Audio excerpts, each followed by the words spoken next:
Hello, everybody. Today for this Aotearoa wide, or I should have said Kiora, really, session with Jutta Eckstein, who's dialing in from Germany, um, on the topic enabling digital sustainability.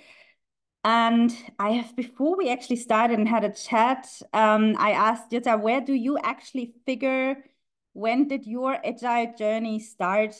And she mentioned that number probably around 1995, 1996. So quite long ago. And there is a story behind it. Jutta, do you have one or two sentences? I think they come better from you than from myself. Yeah, well, it was really a kind of a classic. It was at a conference at UPSLA, which was at the time kind of one of the biggest conferences we had around '00. If anyone remembers that, you can tell I'm old. And I was sitting down with Ken Beck in the lobby at the hotel, and he was scratching out on the napkin his ideas about XP and said, "Oh, what are you thinking about this?" And I guess he shared it with me. So of course I knew him, but I had been in the patterns community and a small talk programmer, and this is kind of both where it originated from. Yeah, really funny. Awesome. Very cool. And actually, Jutta, she published a few books quite a while ago. And I think these were, I'm not sure if it was the first books about scaling, but possibly at least some of the first books about scaling without It was mentioning, the first book about scaling, the yeah, one. and So without it was my mentioning, first book, and it was worldwide the first one on scaling in the agile space. yeah, Thank you, Jeremy. that's amazing. And what I love about it, it's without framework. It's literally, it's about agility rather than, like, yeah. Or Well, and you need to well, stop me yeah, because I can't get there anywhere. no, But the thing for me was really, I thought about giving it a name, but I thought, well, actually, even if you scale, it's still agile. It doesn't need a different name. So that was really for me a thing. That's also why it's not a framework also. yeah. So maybe we can get back to that afterwards, because those who want to hang in, we will stay just to have a chat around where journey, where Agile is coming from. Jutta has done the whole journey, especially because we've got a bit of a dip at the moment in New Zealand. And maybe it's pretty cool to hear of those who've maybe seen those from the one who's seen a few dips, ups and downs along the way already. And the other thing I wanted to mention is that I need to read this, Jutta.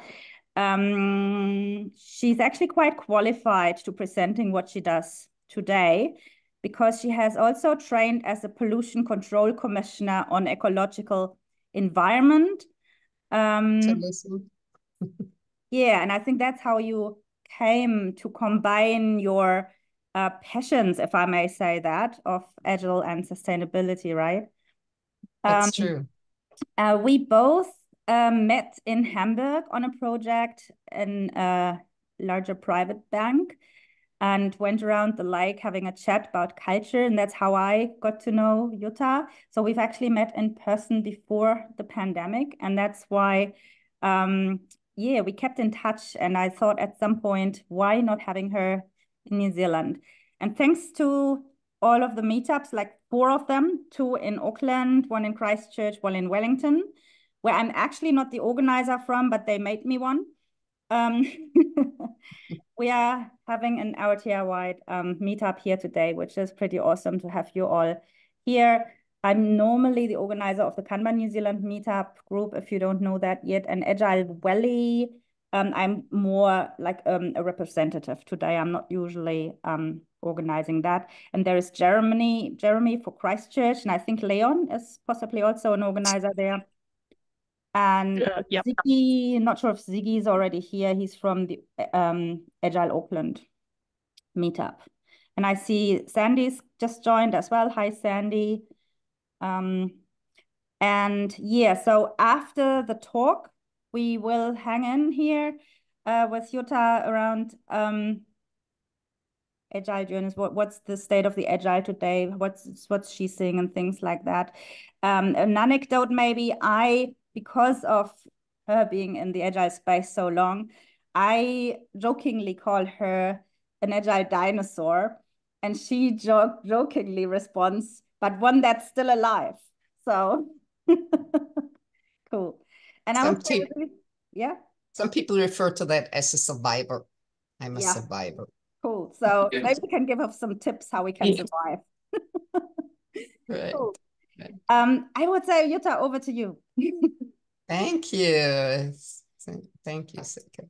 So I'm sharing my screen, and here is this complicated qualification that I have here, what you had to read out. I have to read it out as well. And the books that I've published, and actually so the one on scaling was my first one in 2004. I don't want to go over all of that, but I kind of, as we heard, in the Agile field for quite some time. The last book that I've published is one that I made a little bit bigger, which is often also called the Bossa Nova book, which is on company-wide agility. I'm pointing that out because I co-wrote it with John Buck. We ended that book with like, okay, now that your company is agile, what does it actually mean? And we thought it means you do have a responsibility for the society, for the ecosystem around you. And that means also it's kind of already bridging into sustainability. And one of the things that we pointed out at the end of the book was, well, we talk a lot about customer focus in Agile, but if you look at it from that aspect, you're as a company are Agile and what's your responsibility? Then we said, well, actually this shifts now, that customer focus now means that we have to understand the economic, also the ecologic, the societal and social environment, all of that as a customer. So, and I shorten this nowadays and say, well, actually, the planet is also a customer or a stakeholder for all that we are doing.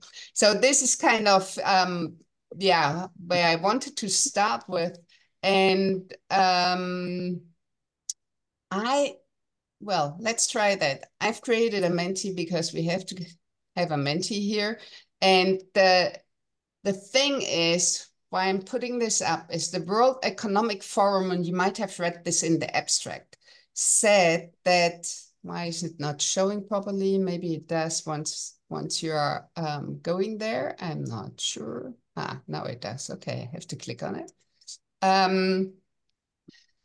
The World Economic Forum said that digitalization has the ability to reduce the carbon emissions by 15%, which is huge. And so, because I assume that a lot of us are in the software field somehow, or in IT in some way. So how do you think this can be done by digitalization? So what is it that we can do to really reduce that carbon footprint?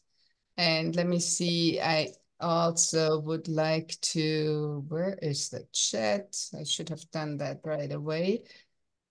Thank you, Jeremy. Yeah, that's good.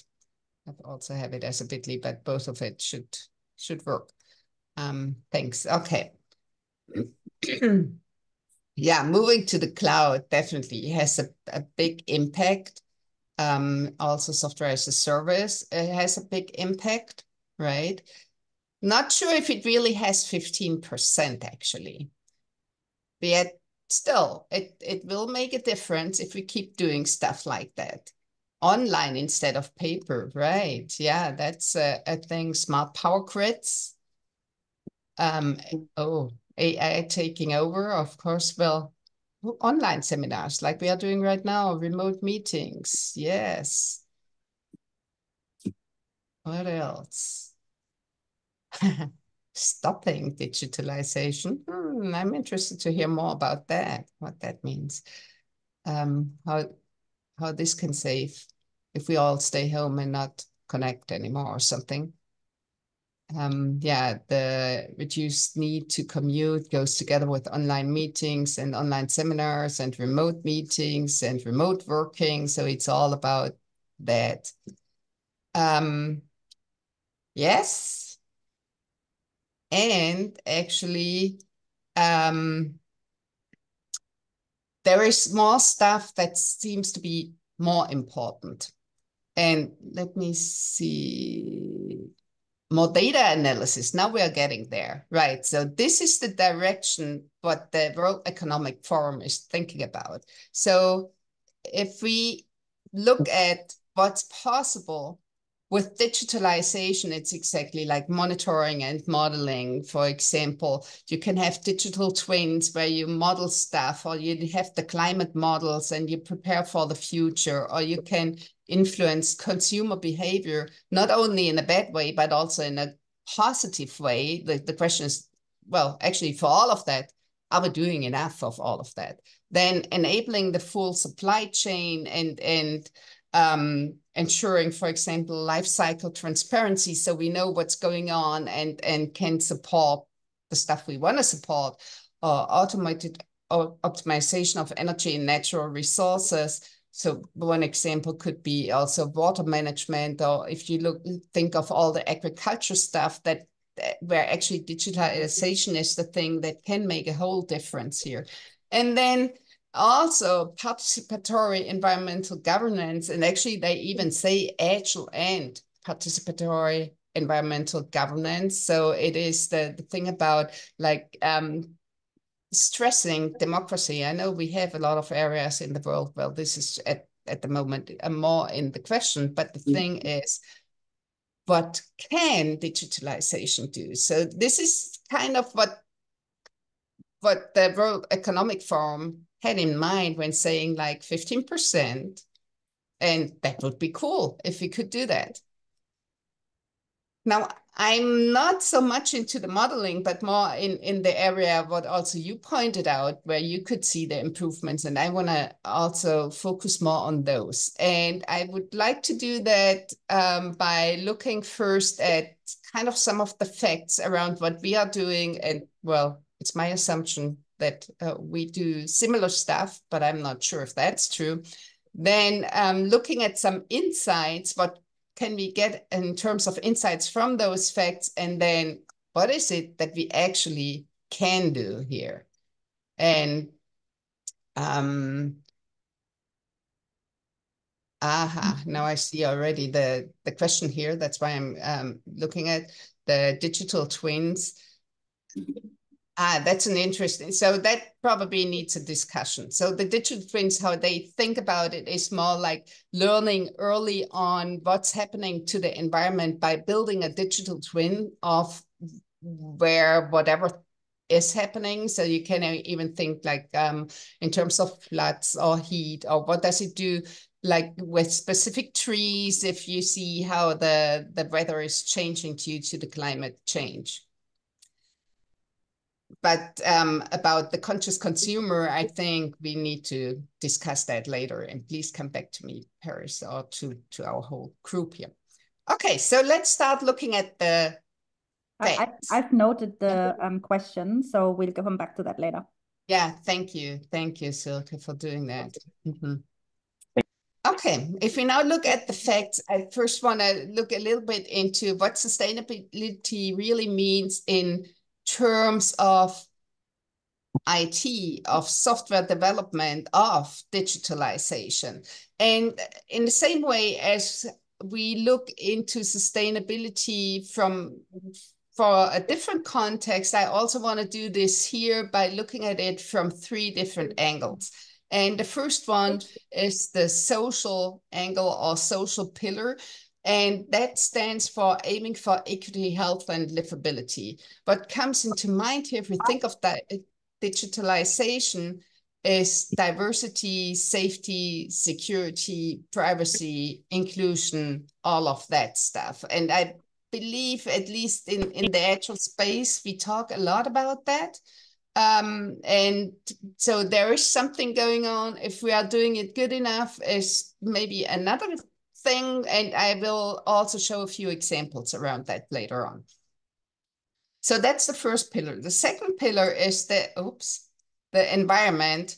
And that's the thing that comes first into mind, especially if we talk about carbon emission reduction. So green software, green IT is what we are talking about here. So it's typically about energy consumption. Then the third one is about economic or prosperity. And what comes with that, or kind of the slogan that comes with it, is improving the lives and prospects of everyone everywhere. I would like you to try to remember that, because I want to come back to this just in a couple of minutes. And what we are talking about here is sustainable economies, or that the products we are creating are really also responsible for what's going on in the society because of the products we put into the world here. So I would like to provide a few examples for all of these three fields, and they are all negative, I believe. I'm sorry for that. And there could be also positive ones, but we start there. So hopefully we increase the awareness this way. So if we are looking at the social part, then I just recently learned that body scanners, you all know them, I guess, from the airport. So where we go through and are scanned for whatever stuff we are bringing. However, the software actually is built in a way that it asks for a binary decision, male or female, with really, if you really want to learn more about it, I can highly recommend, or maybe not so much, to dig into that and search for it. These stories are really horrible that non-binary people or transgender are experiencing at the airport. And it's actually for no reason. The reason is the software asked for male, female. And yeah, of course, you can say somebody has asked for that, and that's why the software is built like that. But anyway, so it is software in the end that's, in this case, not inclusive. Then another example, if you look at the environment, last year, we in IT managed to have higher carbon emissions than aviation. And you probably heard a lot of discussions about, oh, we should all stop flying. I've never heard that somebody said, oh, we should stop using IT. Well, somebody said we should stop digitalization, even I asked that question before. But it's really the case that the carbon emissions of IT are much bigger than I believe we all think. And even I know those numbers, that we are now at over 3% of the whole carbon emissions with IT. I still kind of think, because I don't see it, sense it, it's hard to grasp. But still, that's the fact. An example about, well, improving the lives and prospects of everyone everywhere. Here's an example that got through the news by the whistleblower of Frances Hogan on Instagram, where we learned that the algorithm kind of knows that 13.5% say it makes them thinking of suicide even worse, or making eating disorders worse. So 17% are saying that of the girls. The thing is, the software definitely doesn't improve the lives of those girls. And again, it's software, it's an algorithm that does that, and it's ignoring it. So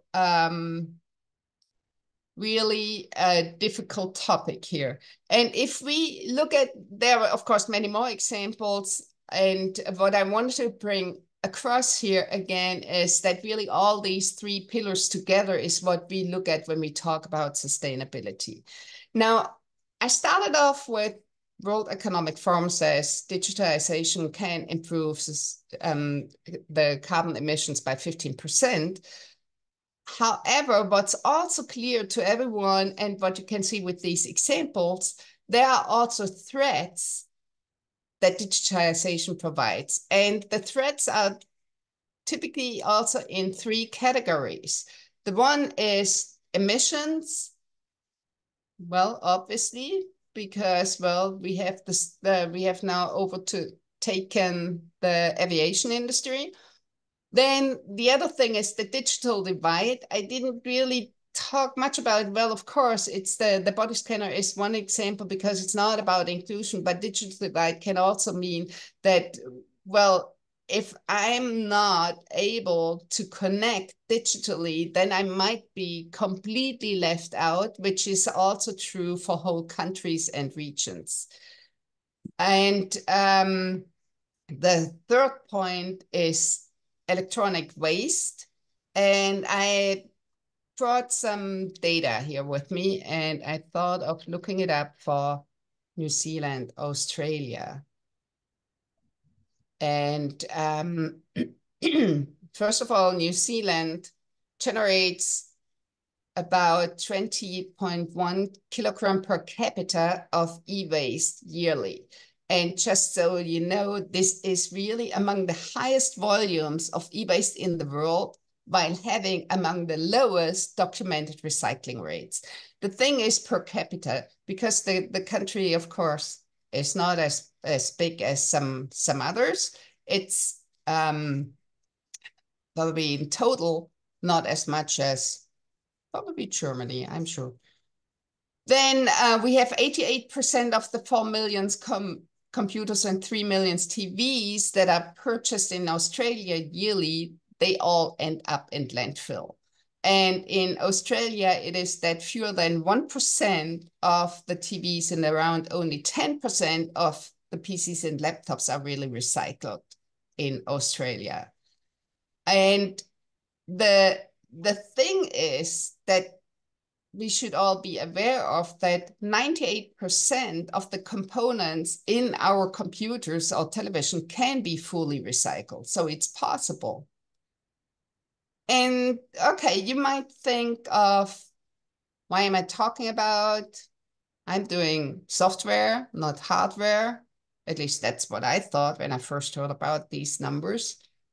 The thing is that so often it is software that's motivating us to create e-waste. Just if you think of your phone, when do you buy a new phone? Typically when the software is not working properly anymore, when the OS is not supported anymore, when the apps are not running in a good way anymore, then you start buying a new phone. And it's similar to our clients because very often the systems that we are creating is expecting them to have the latest hardware, the best connectivity and all of that. And if they don't, then they can't use the system in a proper way. So it's also in the software that we are creating for our clients that we can do better in supporting old hardware for not contributing to this huge amount of e-waste. And I will get back to that as well. Okay, so this is about the fact, and I'm a bit distracted seeing it seems that it's difficult to get in here in the meeting, and I wonder if it's that link that has been changed or whatever. I think it's all sorted now from what I understand. Oh, this is good to hear. I'm glad. Okay, looking at insights. I guess you all have seen in the one way or the other about the Kinefin model. And I'm now a bit confused what's happening here. Very strange. Okay. The Kinefin model yes, you know about it. So at least I assume that it looks at the context we are in, and the context, if it's like a clear thing, then we know what we do. We can use best practices. If it's complicated, then we need to be an expert. Like if we are here, we need to have expert knowledge and in order to move forward. If it's complex, there's no real relation between cause and effect, so we need to experiment. And if it's chaotic, there's no other way than acting first.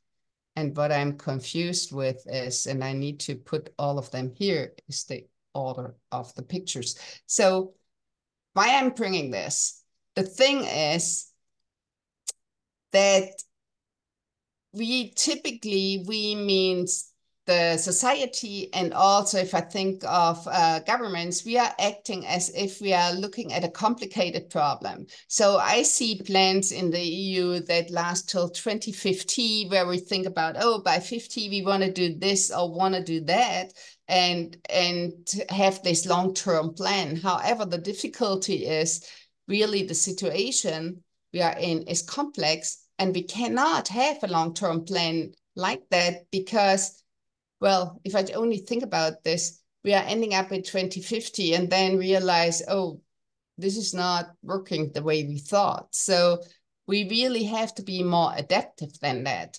Now, on the other hand, just the other extreme is the chaotic. And well, one of the examples is often the house is on fire, so you act right away. Of course, you don't make a long plan and say, oh, Silke, you need to do this. And then we make another meeting or whatever, and then we see what's next. So, of course, we all get out of the house. Now, I'm bringing this as well because Greta Thunberg said, I think it was also at the World Economic Forum, your house is on fire.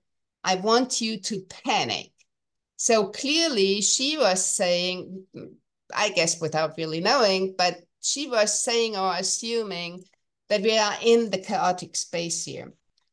The problem with that is if we are in the chaotic space and if the house is on fire, then on the one hand, sometimes it can mean we are paralyzed and we are not acting at all because we are in panic. I want you to panic.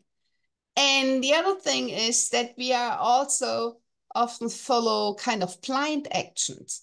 But what we need to do instead is really the typical thing which we do in the complex space is probing, sensing, responding. And that's the thing I would say we all in the Agile community know a lot about, because that was the whole reason why Agile came up, because we figured the projects got bigger and bigger, and therefore there's no way of this long-term plan and assuming this is how it's working out. We figured, well, the client changed his mind, or we discover something new regarding the technology or whatever, and therefore we need to get quick feedback loops, adjust and adapt. And that's why I think it's also our responsibility to actually do something about that, because we know how to do stuff. Okay, these are the insights. And now looking at, oh, come on. No, we got, looking at now what? So this is what you can do. And I want to start with stories. And I probably will repeat this a couple of times. Bear with me. It's not important if you write a story or a requirement or whatever a need is in this way or in any other way. I just used it because I know a lot of books write about the Connextra form, like this one, as a whatever. I'm the one who has that need, and I have that need, I want to, so I can, and this is the value. So you all, well, I assume most of you have seen that. And again, the form is really unimportant. So it is who needs what and why. That's whatever it is. What I would like us to do now is not only looking at the need, who needs it and how can we measure it and why is that needed and so on from that perspective, but also that we look into it. What's actually the impact of that need, of that story?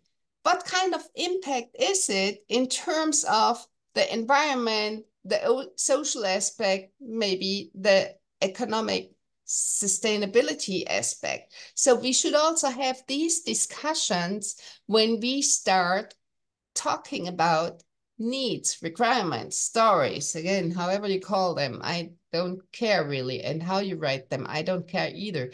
I would like you to have the discussions about the impact.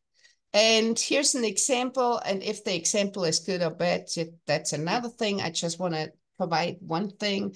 So it could look like that. As a designer, I want to reduce the amount of font time so the page performance will increase for user and pages will be more digestible with the impact of reduced carbon emissions because of less data transfer. So that could be, and again, you can write it in a completely different way. I told you I will repeat this. So it's not about the form. It's really about the content, about having that discussion. And now that we are talking about fonts, I want to do a quick excursion to fonts here. And this is my excursion to fonts. There is a Polish professor, Lukasz, who did research on using various kinds of fonts. And what you can see just by looking at the numbers, even if you don't understand like everything, the thing is that self-hosted fonts are typically a bit better than Google fonts, but what's really taking off is system fonts. And you can think, well, maybe it's not that much, that it's not a huge emission, and that's true too. However, if we think of how many web pages are there, then maybe it adds up to something, and it does make a difference. And so we can really start talking about all kinds of things, and that could be one of the things. Before I keep going on at what else, well, it's also something you can do. But what we really should be also more aware about is what kind of energy is available when and where. Oops, I'm having problems with my mouse, it seems. So there is meanwhile a thing, the electricity map. You can also just search for electricity map, but you see also I've put a QR code there if you want to just jump there if you want. And it shows you climate impact by area. And you can even look at it in two different ways, which is kind of the energy that's consumed or the energy that is produced. And yes, of course, the greener, the better, the darker, the worse. And that is where you can find out what kind, and you can even say time of day or even like month in a year where you can look it up. And this way, you know a little bit better what kind of energy is actually available in your area and when. Why am I saying that? Because we can make use of that. We can make use of it, for example, for energy-aware operations. We can understand, first of all, when is low carbon electricity available or when is the energy mix renewable, and then start acting on it. For example, asynchronous operations, we can execute them at times where the energy mix is renewable or less carbon intense. So for tests, for non-critical jobs, whatever. So that could be one thing that we are doing. Another thing also related to energy, and that's actually for some already easier. I saw that when I asked the question, how can we reduce the carbon emissions by 15% as expected by the World Economic Forum, some people said like going to the cloud is one thing. And this is really true in general, but it can even have a higher percentage if we are more aware about choosing the cloud. And this is possible by now. So this is the Google Cloud Region Picker.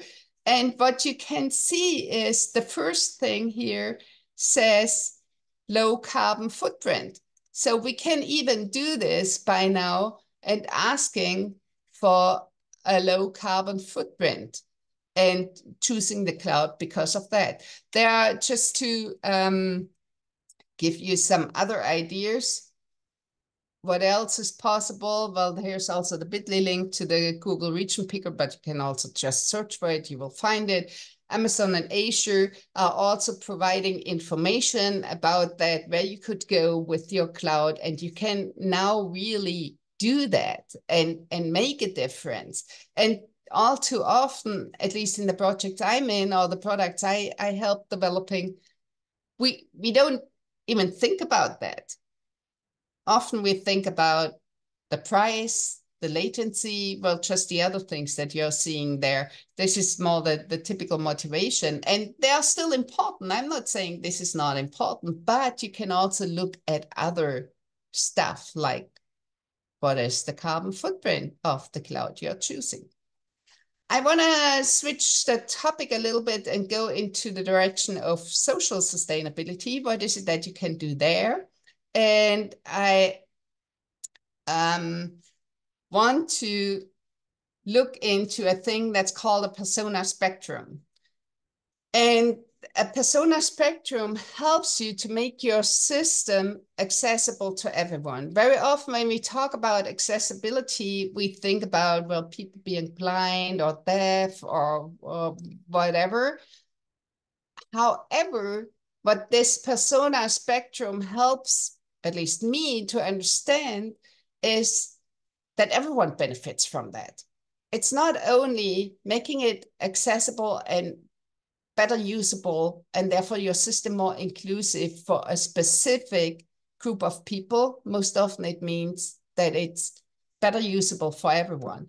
And I want to give you the example of the hearing here, what makes perhaps a bit clearer what it's meant with the persona spectrum.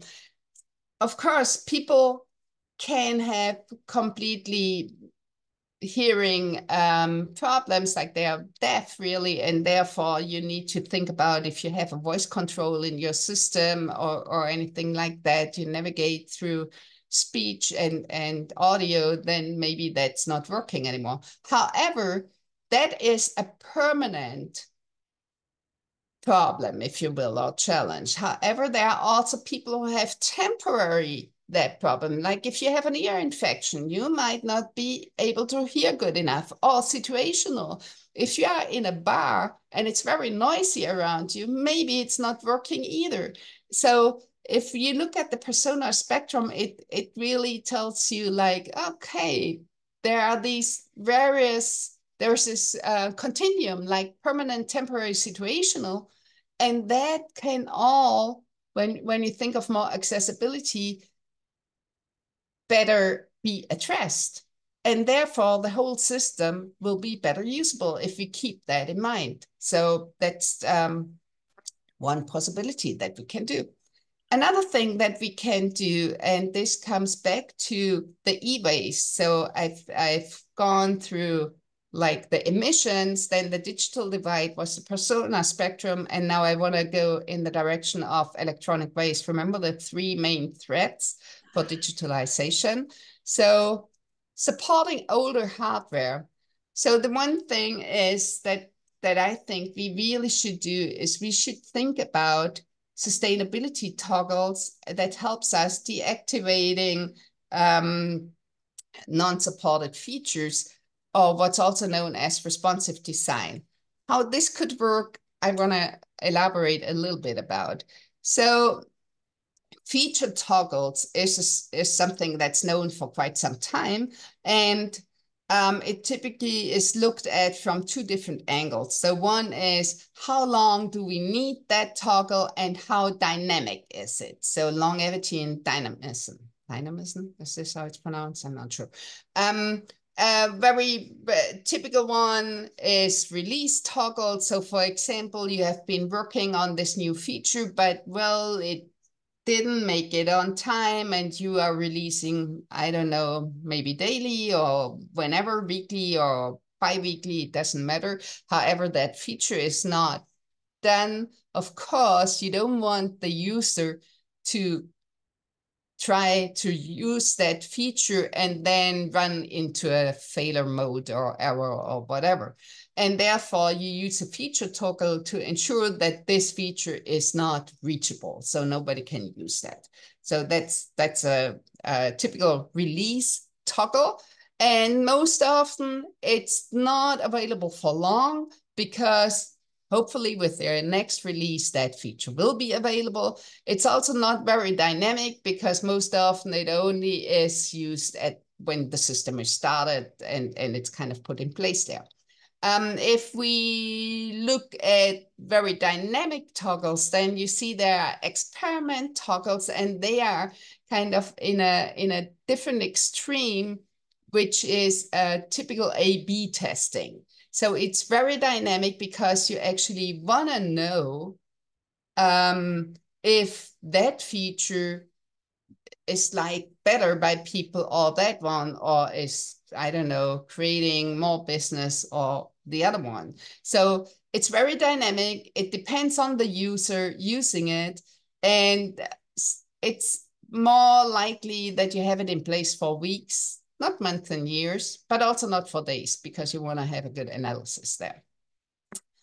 And now, what I also want to bring your attention to, I don't want to go over all of them, is permission toggles, which is a very typical thing is, well, if I log into a system, then depending on my credentials, I can use this or that part of the system.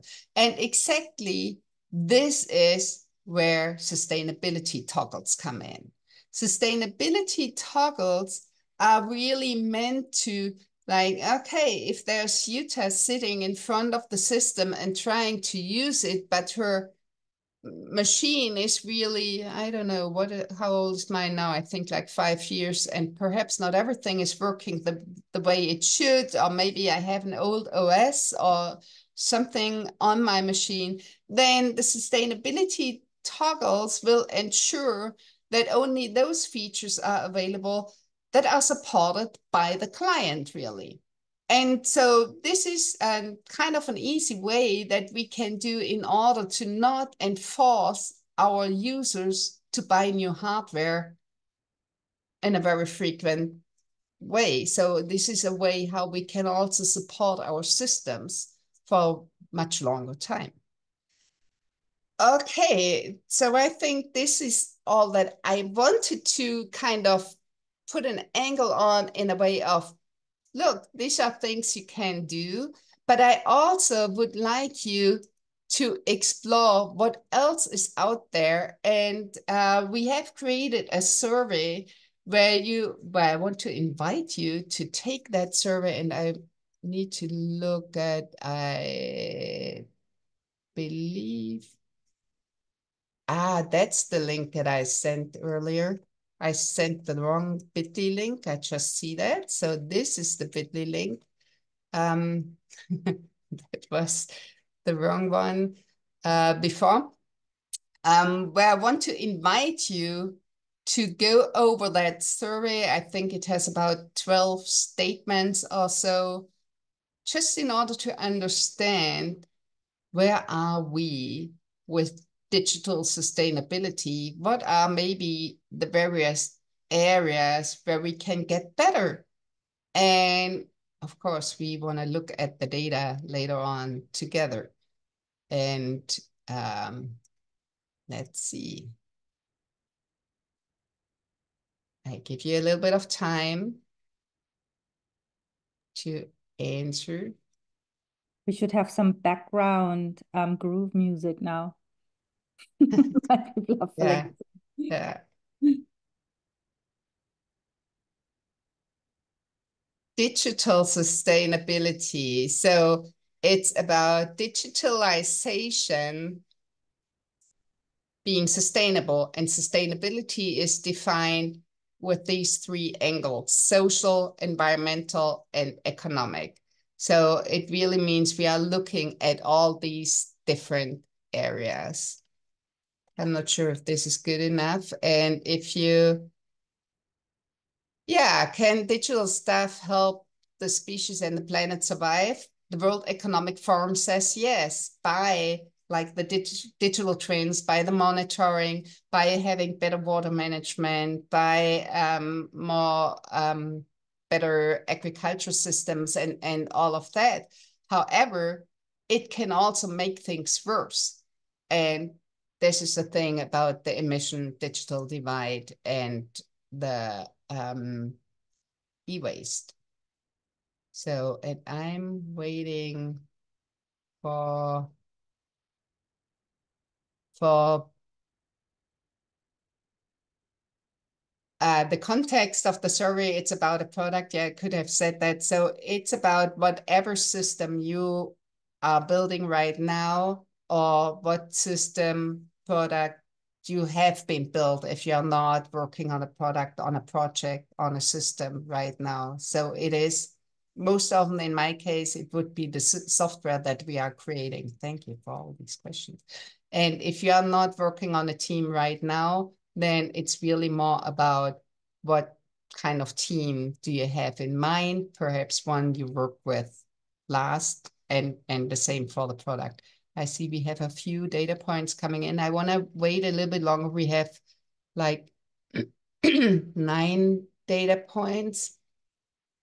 In order to make it meaningful, I wait a little bit longer. Where are we now? Still. Sure.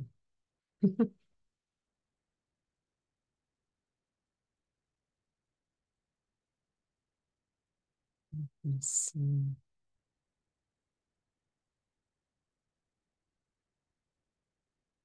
Perhaps we start looking at it.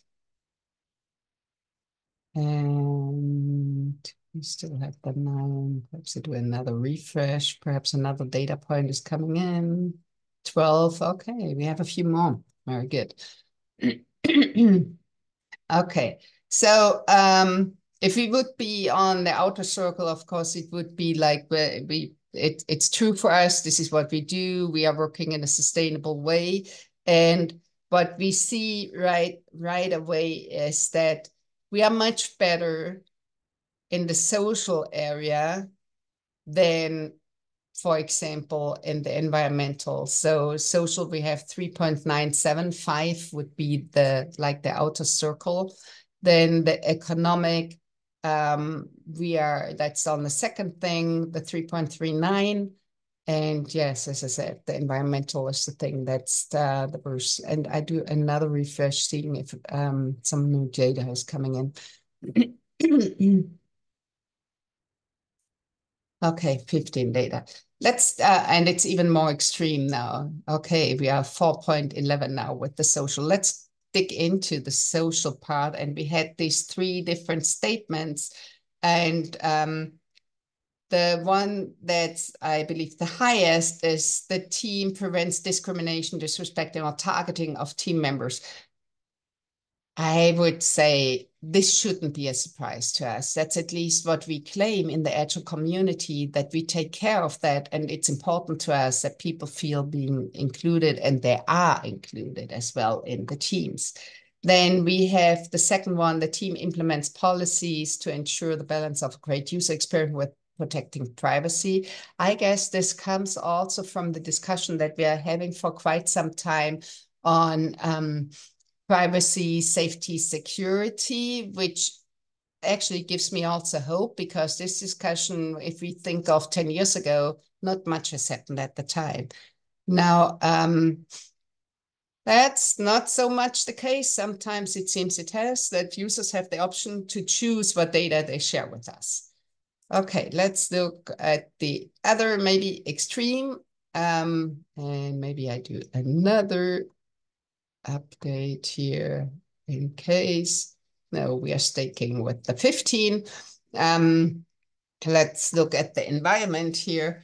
And we have 2 that are kind of the same, around 3.4. the product works also for people using older devices. This is excellent that you are doing this, or a lot of you are doing this. Of course, there's still a way to go till the 5, but at least the people are thinking about this. And this is also what I see in Europe a lot, that companies monitor and proactively seek to reduce waste products, which is more like what's happening in the company. Now, if we look at something like this, that the product, the software, the system informs users before automatically launching or running tasks in the background, that's not so much the case, really. I need to look at that chat note here. Products work for older devices might just mean the code hasn't been updated for years. Very good point. I like that. Cool. Yeah. And maybe we look at the holistic, and then I want to close that also looking at the time.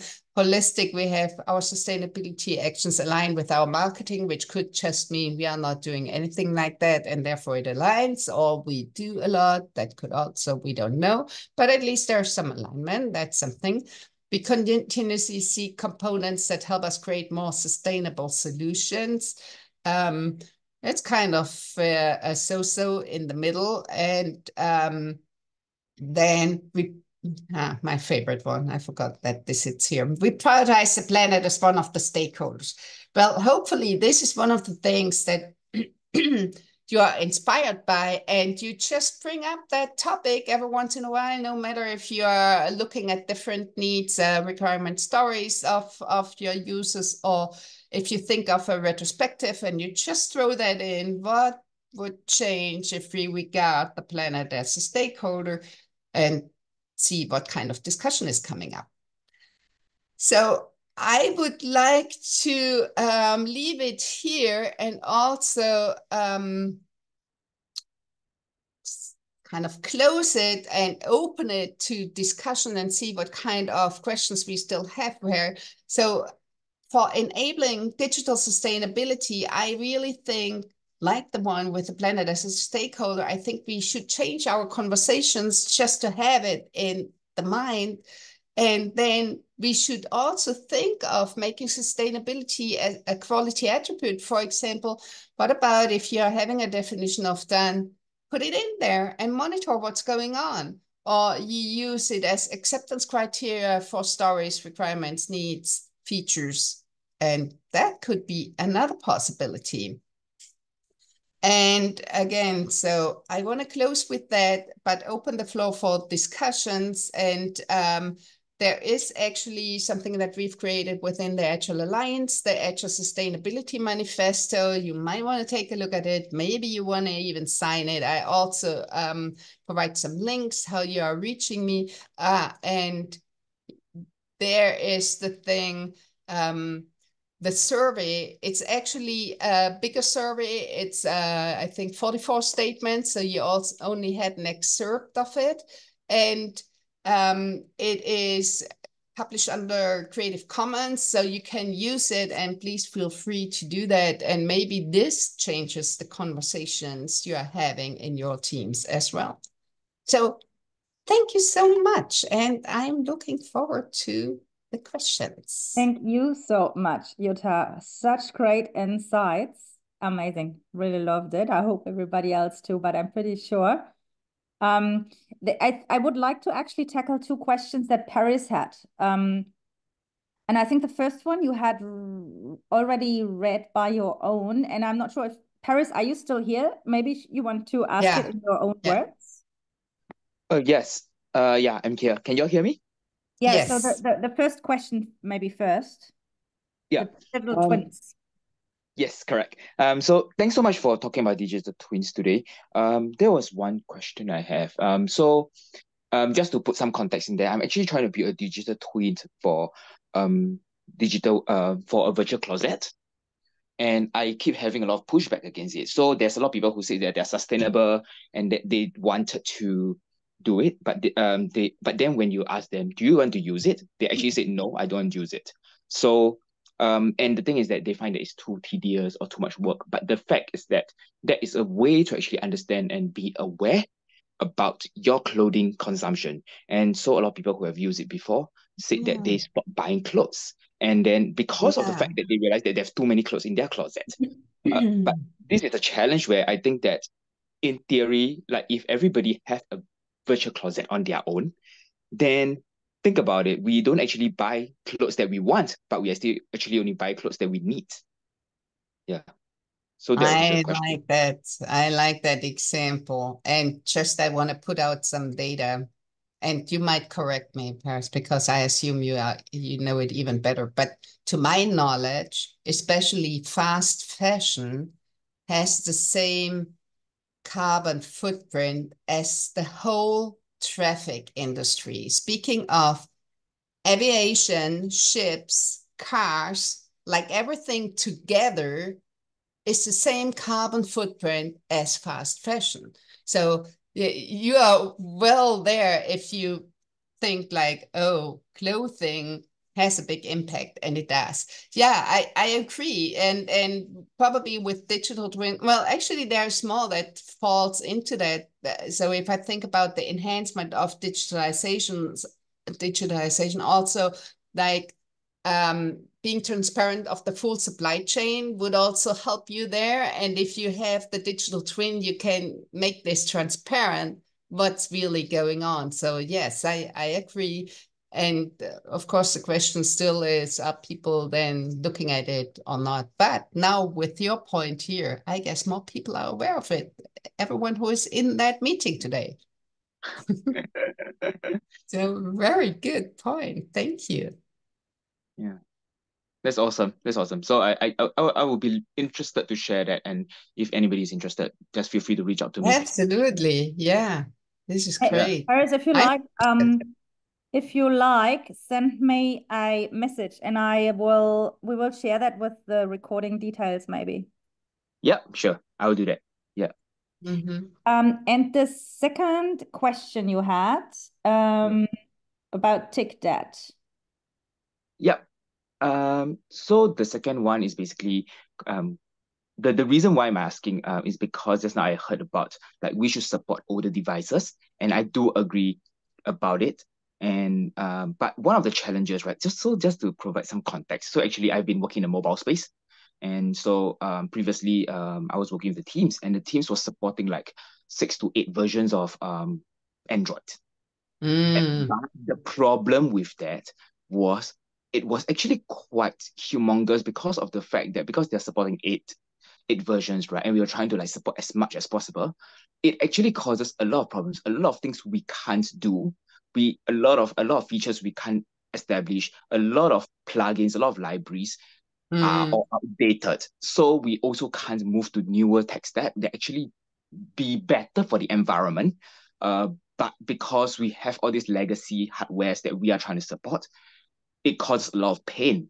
And so because of that, the final call that we made was that, okay, we are only going to support 3 or 4. And I think that's where the banking system in New Zealand also did the same decision, because they realized that trying to support everybody causes a lot of pain and causes the ability of not progressing at all with their work. And a lot of people you're spending like heaps of money just to maintain everybody's access. So that's where my question comes back is, I understand about supporting hardware, but yeah. I guess I don't have a good answer. So my answer is actually more in perhaps in a different direction, that the OS needs to be support. So the OS needs to be updated in order to support the old hardware. That this is actually more where we need to get at. And I have an example. I showed you my phone before. So my phone is actually a phone that's called Fairphone. And my last one lasted, it was 1 month short of 7 years. And the thing was also, well, first of all, the Fairphone as a company, they decided to really support the OS quite long. And I think they did this when mine was 5 years old. I didn't have like the very first one, so I guess others were at 7 at that time. The interesting thing was when Fairphone said, well, now we just can't keep updating the OS for that old phone. then the community jumped in and said, well, we will keep doing that. And that's what they did. So this is a really great example that sometimes it is possible. And I do understand the way how you describe the problem. It's really hard, and maybe we can get smarter in a way, perhaps with more responsive design or something. But I believe the real problem lies in that, well, kind of of course, the hardware providers want us to buy new hardware, and especially phones. We really should buy phones. That's what they think. And it's not good. It's really not good. So, yeah. I do Android OS development on devices, and our company makes them, and we get them through Google. And it is a limitation based on the chipset and Android. That's true. So Google has a certain chipset that it'll support for a few years.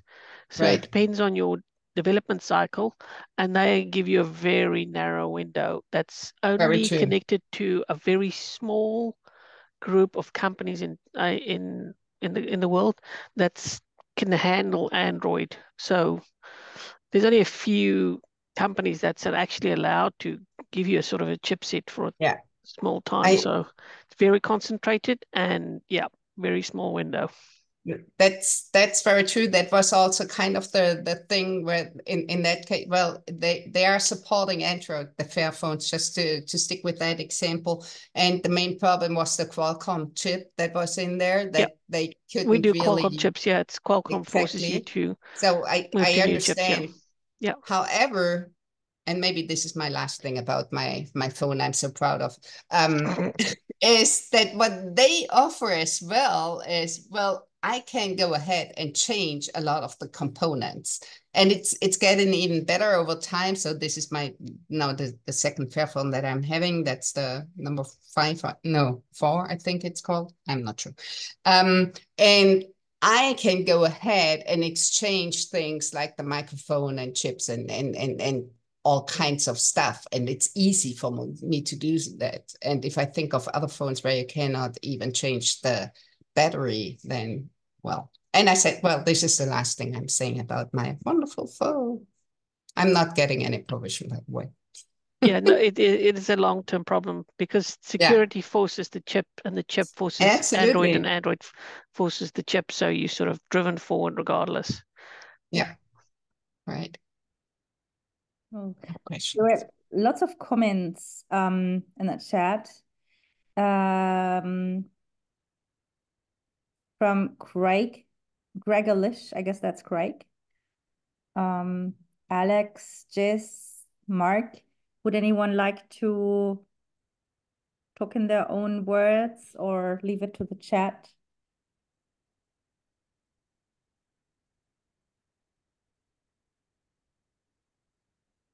I think it was more comments rather than questions. That's why. I would like to take one, and I don't know, as long as people think of speaking up. So from Craig, I really like that comment question. We're very lucky to have a gig in this local economic climate, and it is from the military, so I might have tipped the scales a bit down. So there are definitely like situations where thing is harder. However, even if I think of it's in the military, at least in Europe, actually, things have changed. We are more for military than we had been in the past. So for various reasons, I guess you heard about what's going on here as well. So it's not probably seen as bad anymore, but still, even there, you can think about what you can do so that the system has maybe less emissions than it would have otherwise. Of course, if we talk about improving the lives of everyone everywhere, it's maybe a question then. But yeah, the world is also as it is, and there's no way for us to just assuming reality is not there.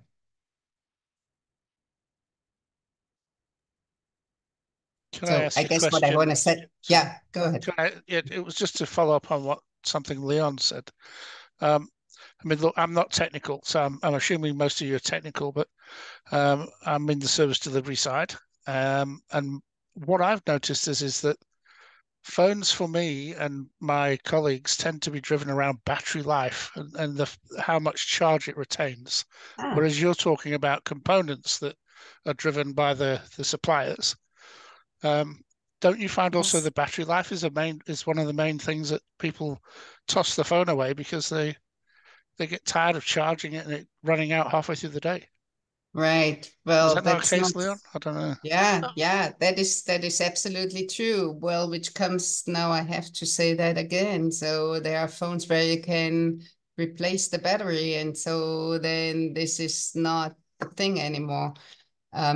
Yeah, for you triggered another thing that sometimes people are not so aware about, and it goes in a different direction, but still the thing with phones, computers, and all that stuff is that different than it was for, and maybe still is, for what we call the whiteware, which is like laundry machines or fridges or stuff like that, is that for phones, PCs, most of the energy and most of the carbon emissions come from production.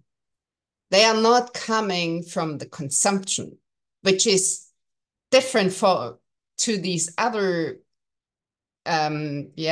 instruments or hardware things we are using. And for a phone, it's over 80% of our carbon emissions are coming from production. So if you think about, like I did, well, sometimes I still do, I think like, oh, cool, I have this solar powered power bank and I charge my phone from that. Well, actually, it doesn't make a difference. That's just it's nice. It makes me feel good probably, but that's all. Yeah. So yes, you're right, Neil. So batteries make a huge difference. Yeah. If you can exchange them. There was a question from Rebecca. I'm not sure if you covered it. What would you suggest for ways to change the conversation from wants to needs? So I'm not sure if I understood. So just I understood it as in general to change the conversation. So one of the thing is like what I really keep doing is throwing in that sentence. If we do a planning session, I say, okay, how would the planning change if we think the planet is a stakeholder here? And this opens up a completely different discussion. And we might come up with the same thing, but having that discussion, that conversation helps us already to think more about maybe what can we do differently. And then the survey really helps for the team to bring this more to the awareness. And it also, well, for changing the conversation now, I often feel like it's not necessarily to find answers. It's actually more about coming up with better questions. And this, for me, is the thing of changing these conversations. Not sure if this really answered it, because I'm not sure if I understood the whole question. You're nodding, so maybe. Rebecca, are you still there? Hi, yeah, I am. Yeah. I was kind of wondering, and you did answer it. I really like the idea of better questions rather than solutions. But I guess I wonder, it's like if you're working in a team, are you at the right level, or how is it possible to get the conversation up the chain as well? And is there anything that you've noticed particularly effective? But I love the suggestion that you made around just the planet as a stakeholder, and maybe not expecting that it's going to make a huge change right away. Right. Yeah. And even if you say I'm speaking at the right level, there is no right level. It's just it's kind of start anywhere, and anywhere is good. Thank you. Thank you. Are there any more questions?